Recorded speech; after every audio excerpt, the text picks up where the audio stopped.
Hey y'all, it is Mike. I am going to do the almost last of the Children of the Corn series reviews, franchise reviews. This movie was released in 2011. It is called Children of the Corn Genesis. Really, it's just a child of the corn. There's just one kid that we actually see, and then we see like maybe some, I don't know, like dreams of other kids. So this movie stars Kellen Coleman and Tim Rock as a young couple. Tim and I think her name is Allie. Yeah, Allie.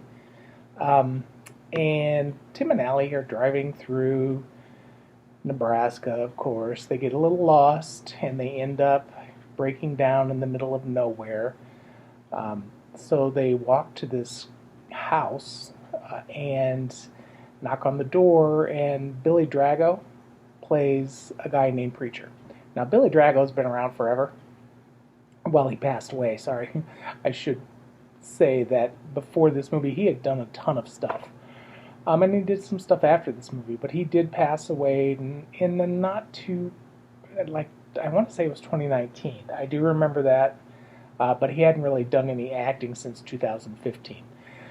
So he plays this guy named Preacher, and at first he's really not wanting to let the kids in. They just need help. And then he decides that he will help them. So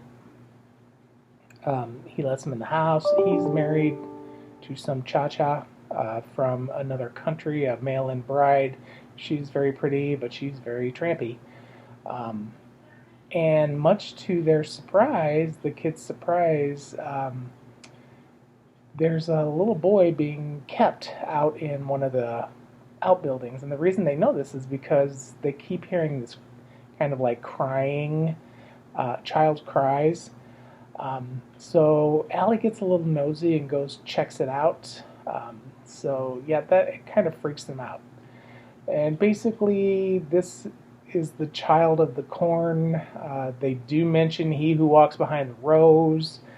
Um, but there's not a whole lot of action in this movie, guys. Really, there's maybe two, three deaths that I can remember because, to be quite honest with you, this movie bored me. I thought the couple was great. I thought their characters were pretty decent. They were normal people. They didn't come across as goofy or sanctimonious or anything. They were just this couple. And then when they find the little boy, the weird things start happening in the house because the little boy has powers to do things with his mind. So if he has an object in his hand and he decides it's you, he can throw it across the room and you'll fly across the room. So basically, they get locked in this house at different times because whenever he's awake, all hell breaks loose. We find out that his wife, the mail order bride, whose name is Oksana or Helen, it just kind of depends on what part of the movie we're in, is the little boy's mother, which really made no sense to me. Yeah, it's just one of these movies where half the time you're like, what the is going on? But I kept watching it because I was invested in Tim and Allie. I wanted to see what happened to them. So, yeah, really, a cop gets killed, and it's the goofiest death ever. He just shoots up in the air, and then at the very end of the movie, very end, I'm talking like credits, he falls, the little boy throws this doll down and the cop falls out of the sky. Whatever. Um, but yeah, if you want blood, forget it. If you want action, forget it. If you want a slow moving, moderately interesting, I mean, Billy Drago makes it interesting. He has kind of that creepy, pinched faced guy. But yeah, it's really slow. and the ending is dumb.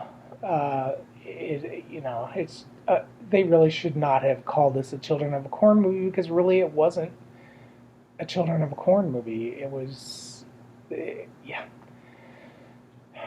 They tried to tie it in a little here, a little there, but it was just kind of its own little thing, and truly, it wasn't that great. So, as far as believability, the characters, for the most part, are pretty believable. The couple, I've been stranded out in the middle of cornfields because I grew up in the middle of cornfields, so I understand that happening, and going to a house, knocking on a door, trying to get help, um, and they're just normal people.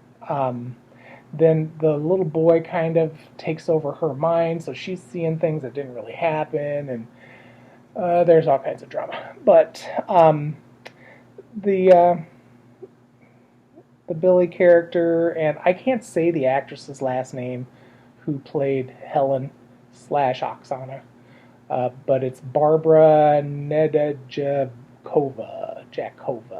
yeah, Nedeljkova. I don't know. They were they were okay. They just weren't great, and the other side characters. There's a couple of them, but yeah, this movie, like I said, believability. I'll give it a C plus just because of the couple.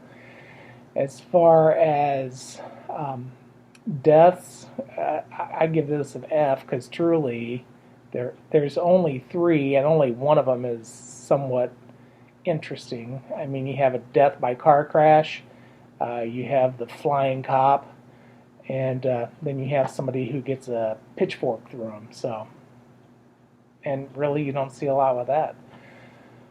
So, yeah, I'm going to give that an F. As far as anything else about this movie, we're just going to call it an F, and no, this movie will not make my shelf. I am not a completist. I don't have to have every movie. If I don't like every movie in a franchise, I don't have to have them. So, and normally that doesn't happen. I mean, I have all of the Friday the 13th, with the exception of Rob Zombie's movies. I have all of the Halloweens.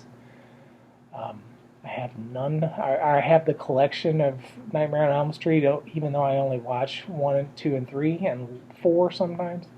But yeah, this one, no, it sucks bad. Alright, guys, so that is it. Thanks for watching. Don't forget to like and subscribe, and y'all take care of yourselves. Bye.